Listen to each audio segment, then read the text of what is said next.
Come over here. All right, my man. State your name. Let them know you're a Knicks fan on Kings on 34th Street, man. New channel. New channel here? Yes, my name is Rock Holland.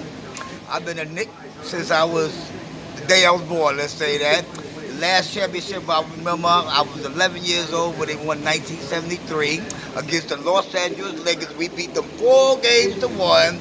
And one thing about that New York Knicks team is that we're the only team that sent the 5 starters and the coach to the Hall of Fame. Really? That's right. A lot of people don't know that. Okay, and who was the coach at the time? Red Holzman. Okay, and who was the starting 5? The starting 5. Walt Frazier, Dick Barnett, those are your guards. Bill Bradley, Dave DeBusschere, your forward, and of course Willis Reed was our center. Okay, now with the Knicks today. That's a 59 team, I'm saying. That's a 59 lineup. 73 was different when we had Earl the Pearl. He took Dick Barnett's place in the guard.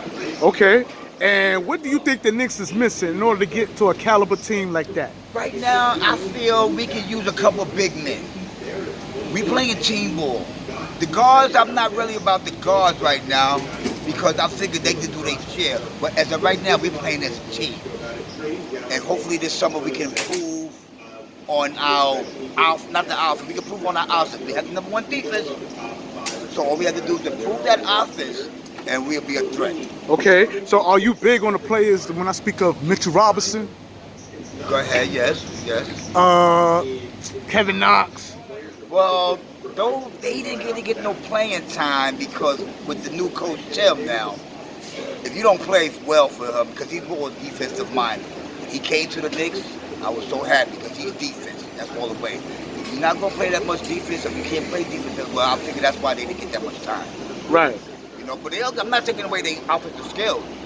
But so you like Tom Thibodeau over any other coach we had in the past? Oh wow! Now you got Van Gundy, you had Pat Riley. I was getting ready to say those two. Yeah, but see, the difference between Tim is that he turned this team around. Other coaches, it took a while. Now when Riley came, the team was already fitted mostly. But he had nothing to work with. And not only that, we got the youngest team. We don't have no all-stars. The only 2 people that been to the only all-stars or veterans we probably had was Derrick Rose and Gibson.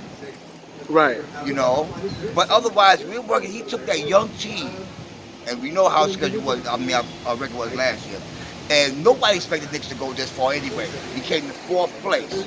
Right. 4th place. Nobody expected that, not even me. Right. So I'm proud. And why do you think that happened, man? You think it was the players or you think it was the coach? The coach had a lot to do with it. He got to me, he had the team to buy into that defense. That was the key. He knew we didn't have that much offense, but if you do your defense well, everything will fall into place. Okay. Now, we are now in free agency right now.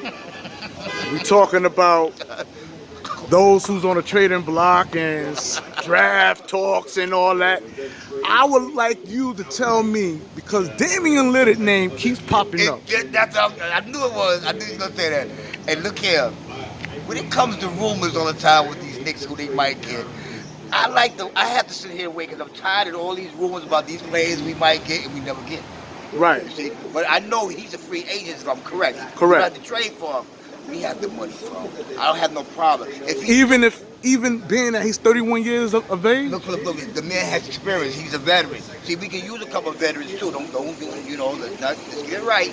We can still use some veterans for that young team. And he can help them out. That's what I'm saying. Now, Derek, say he do come to the Knicks. Now, you mean Damion Lilliard? Damion Lilliard, yeah. We know that it ain't gonna be no one-man show, no, that we playing a team. And that's what Tom wants. Tom Thibodeau wants. That's what he wants. You playing as a team. He's going to get his points if he do come. He'll get his. But you're not going to be shooting 30 times a night.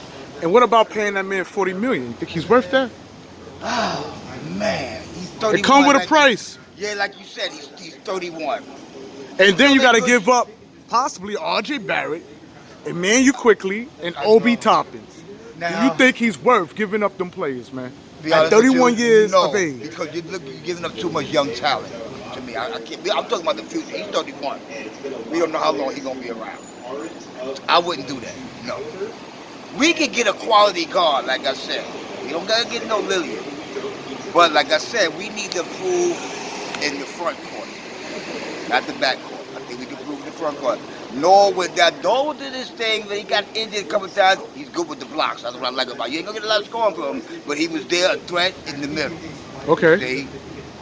Obi, now he needs some more playing time, you know. I mean, know that. You can't give everybody playing time. There's a lot of young guys there. Right. But we are still working. We still gelling. That team hasn't gelled yet.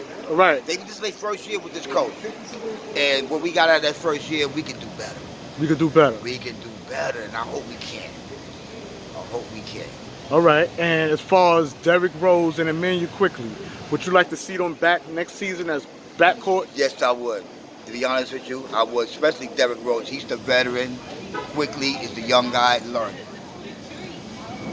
All right. I would like, to be honest with you, I would like to see mostly the core stay. The core, I want the core to stay because that's what got us here in fourth grade.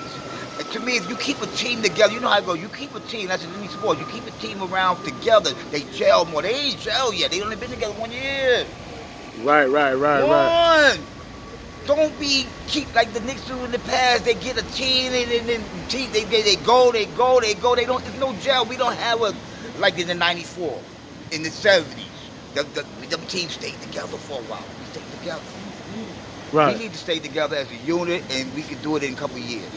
Okay. But stop switching players because the new players got to learn the system and. Right. See what I'm saying? Now, talk to me about Mitchell Robinson, because we all know that Mitchell Robinson was a force, but then he got hurt. That's the So problem. we gotta pray that he's not becoming an injury prone. That's exactly what I was gonna say, because we don't have time for that. Right.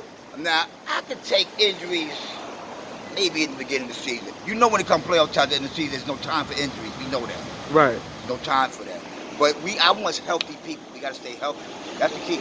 Do you think Mitch is worth that extension contract he's asking for? How much is that for? No, I want to know what he's asking for. That's a good question. I think it's 1.8 mil. 1.8 million. See him, to be honest, I haven't seen him earn that yet. No, I can't say that. Can't say that. Nah, because he wasn't.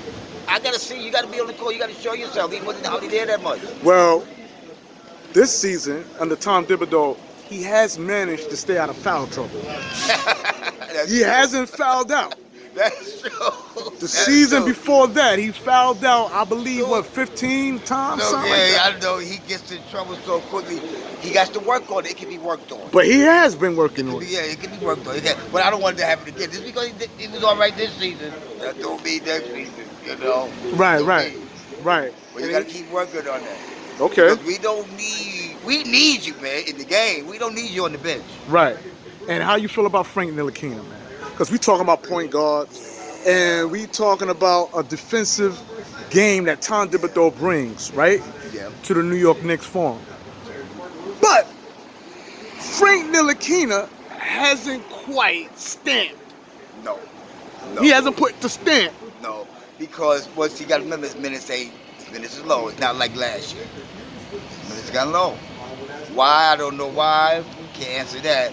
But coming off the bench, I like him coming off the bench because he has his good days and some days he just, I want someone, I'm going to say this, it don't have to be every night, but most of the nights you got to produce. We don't have time for this, okay, he's off this night, he's off that night, he's off this night, and now I want to be some more consistent. So, you feel the same way with Kevin Knox too? Because Kevin Knox in the slums too. I can't even speak for him because the man, how much time he even got? I don't even think the man played.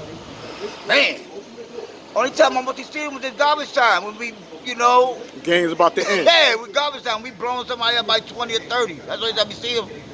You put him in garbage time. But last season, you want to talk about last season, the man was good. He was great. Yeah, we didn't have no team. But I guess he can't work within the system. I don't know. And last but not least, how do you feel about Julius Randle not being picked in the USA Olympic Games? Why he wasn't picked? I have no problem why he wasn't picked. They said because he wasn't a shot blocker. Well, he's not really a shot blocker. Now, to me, he got his shooting skills and all that is great. But when it comes